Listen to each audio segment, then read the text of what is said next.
Okay, we have the RV hooked up and ready to go. This is our first time towing anything with the RV, and so this could be a new experience, of course. I have towed with this tow dolly before, but we have not towed specifically behind the RV. So everything's locked down and ready to go, and we're ready to make a trip. Yeehaw! All right, I'm on my way to meet James.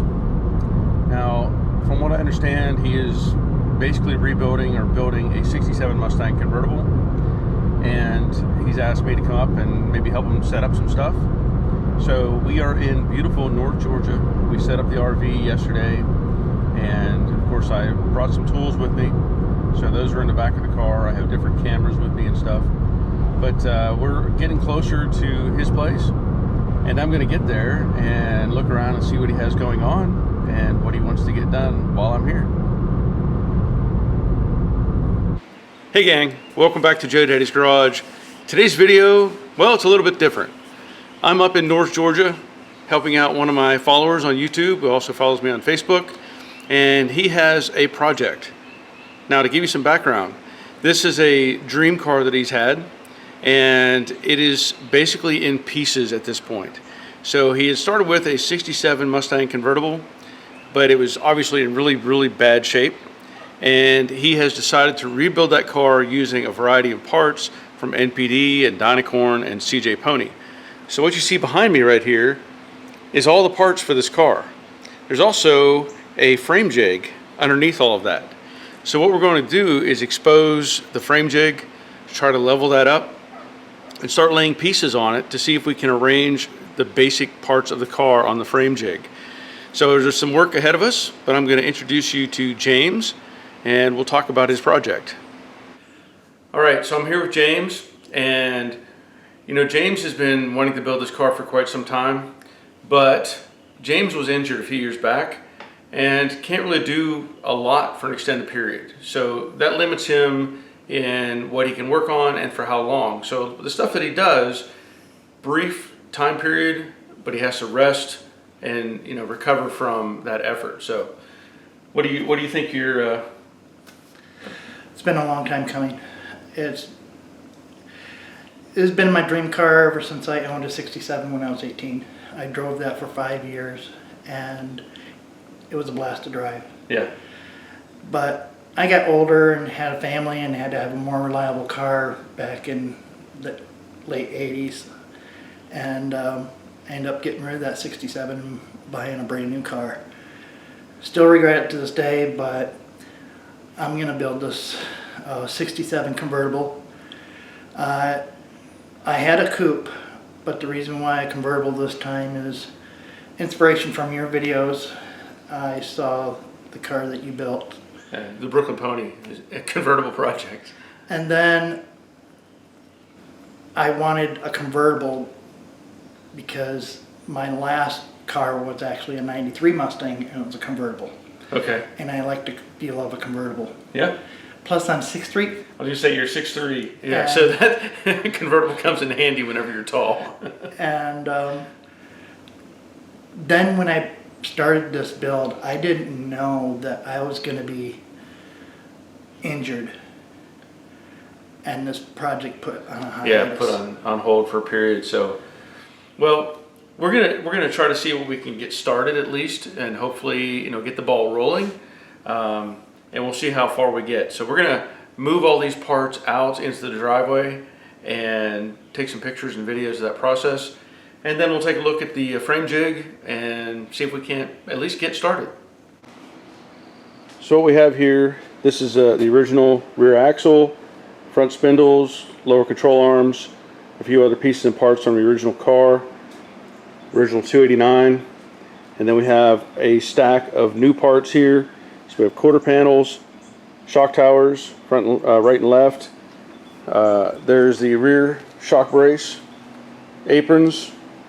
This is an AOD transmission that he's planning on putting in later. We've got front valance, bucket seats, another apron, parts of the original car there, the A-pillar, the windshield frame, rear frame rails, export brace, both front fenders, another quarter panel, door. There is the seat pans, deck lid over there in the corner, deck filler from Dynacorn, wheel houses. There are new rocker panels down below, and of course it has a full center section floor pan. Over here we have the turn signal hood and the rear trunk pan area assembly. So we're gonna remove all this stuff and see if we can't arrange it in a way that resembles more of a car and go from there.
All right, so we've made some progress.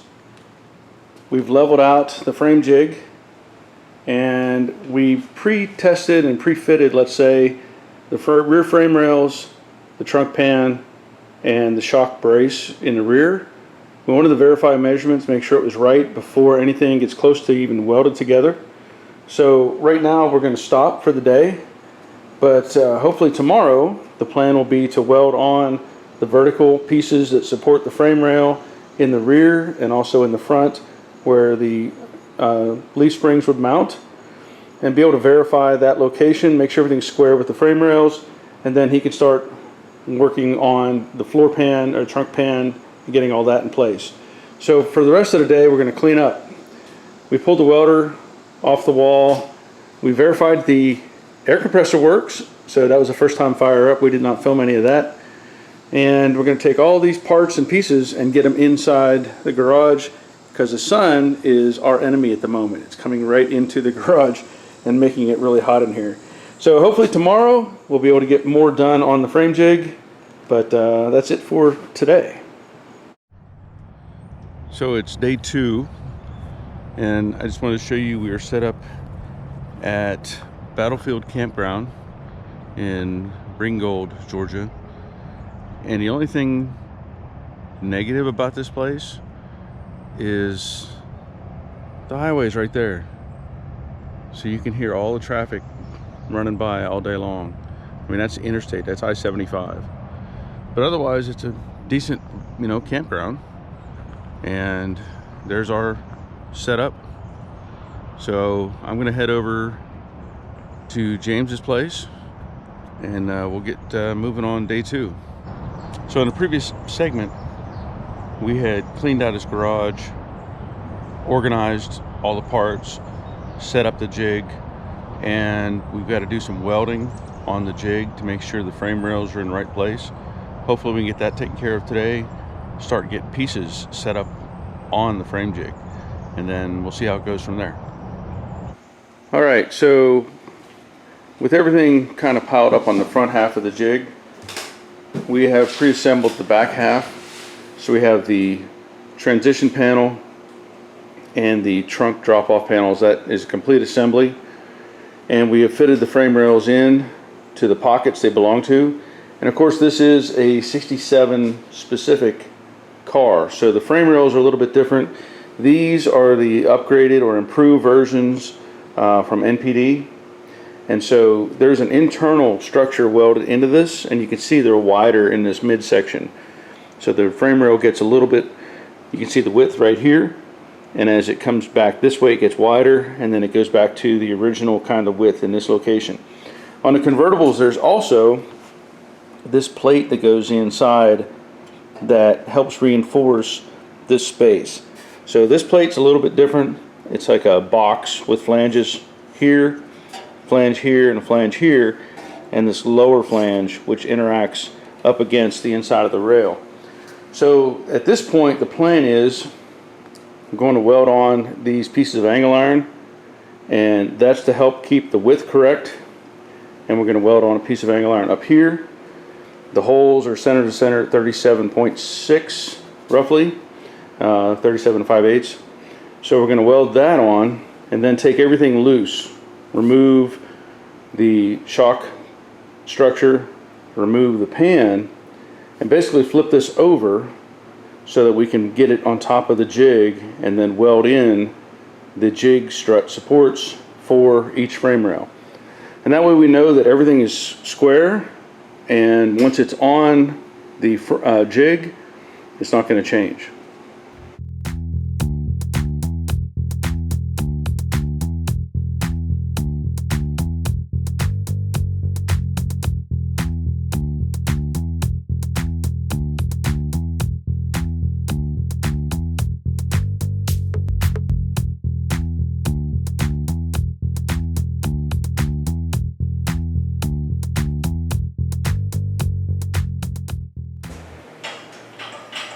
I think it's at the right height. Yeah, very good.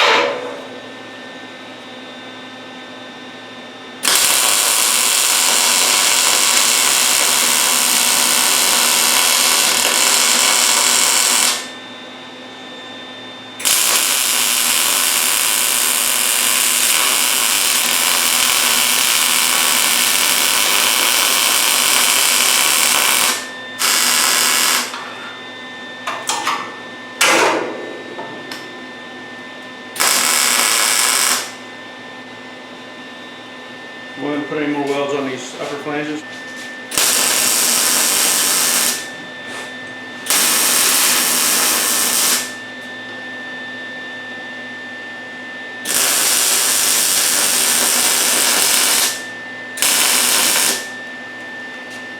Have you ever used the Lincoln like that one? I had a 140T. I don't have a 180. It's a nice welder. You feel like you're penetrating. Yeah, this does feel good.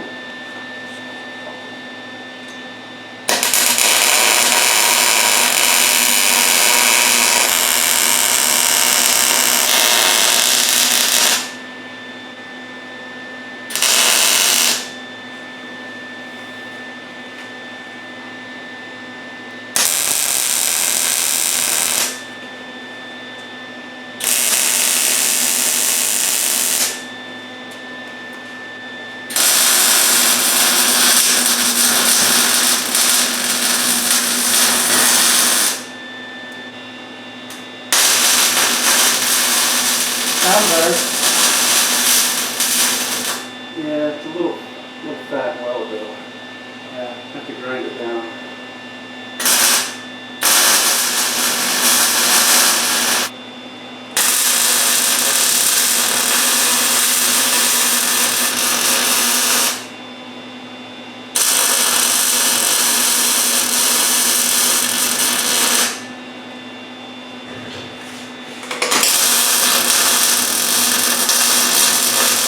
Let it burn through a little?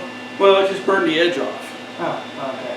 Because the holes had to be close to, Yeah, we so didn't have much close. edge distance. Yeah. So they're not going anywhere Yeah. at this point. I'm not gonna lose my shock. What's that? I'm not gonna lose my shock. You shouldn't lose your shot. Well, That's it. that's where you wanted to be. Well, we managed to get the vertical supports for the jig in place. The frame rails are bolted to that. We had also added cross bracing prior to putting them on there so that we could make sure nothing moved.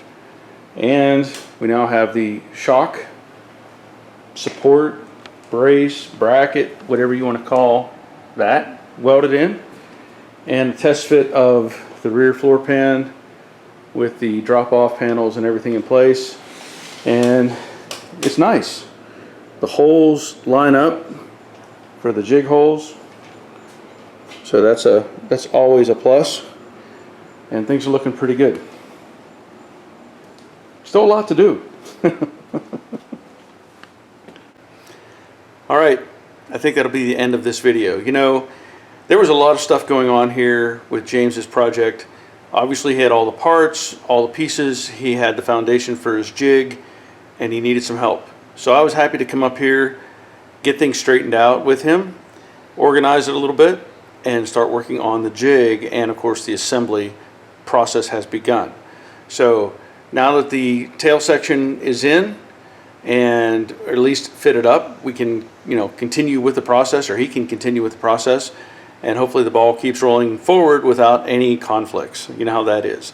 Obviously there's a lot of aftermarket sheet metal here. There's always going to be the issue of test fitting, and test fitting to make sure everything lines up. But I think now progress can be made, and I know he's looking forward to getting a lot more done on this project. So that'll be it for this video. I want to thank you for watching. Of course, I want to thank my patrons who continue to support me as I make these videos, and I look forward to sharing more videos with you soon. But until next time, take care of yourselves. See ya. Well, we made it home from our trip. 260 miles round trip. Everything seemed to be fine. The check engine light did come on, so I'm gonna have to look at that. I don't think it's anything big, but no issues that are worth noting. I mean, we had some traffic to deal with on the interstate, of course. Tow dolly worked fine. My little homemade ratchet straps did their job, held the car to the dolly. So now the fun part of disconnecting and putting everything away.